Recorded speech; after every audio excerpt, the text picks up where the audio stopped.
मध्य प्रदेश में शिवराज कैबिनेट का तीसरी बार विस्तार हो गया है।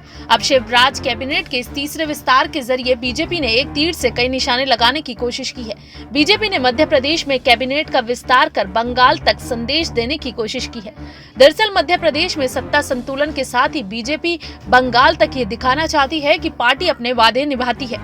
बीजेपी में वो जिस भरोसे के साथ आ रहे हैं या आएंगे, उनका सम्मान और स्थान बरकरार रखा जाएगा। कांग्रेस छोड़कर बीजेपी में आए राज्यसभा सदस्य ज्योतिरादित्य सिंधिया समर्थकों को कैबिनेट में स्थान मिलना बंगाल के गैर एनडीए उन नेताओं को संकेत है जो बदलाव के मूड में हैं। मध्य प्रदेश में ज्योतिरादित्य सिंधिया ने कांग्रेस से विधानसभा चुनाव जीते अपने 22 समर्थकों के साथ पिछले साल मार्च में कांग्रेस छोड़कर बीजेपी ज्वाइन की थी।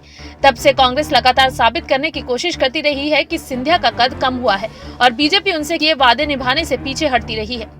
इधर बीजेपी गठबंधन के बाद सियासत के ऐसे नए दौर में असीम संभावनाएं देखती है जिसमें दूसरे दलों में असंतुष्ट दिग्गजों को बीजेपी में लाया जाए, जिससे न केवल बीजेपी का विस्तार हो बल्कि विपक्षी दलों को झटका भी लगे। ऐसे मामले में मध्य प्रदेश बड़ी प्रयोगशाला साबित हो रही है।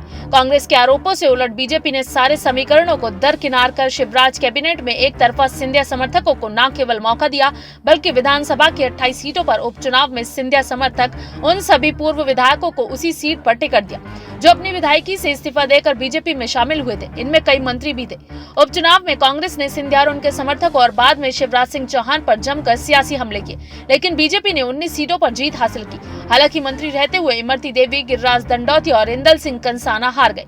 अप्रैल 2019 में मंत्री बनने के चलते तुलसी सिलावट और गोविंद सिंह राजपूत को 6 महीने इस्तीफा देना पड़ा, जो बाद में विधानसभा चुनाव जीत गए। ऐसे में दोनों को फिर से कैबिनेट में पुराने विभाग के साथ ही लिया गया।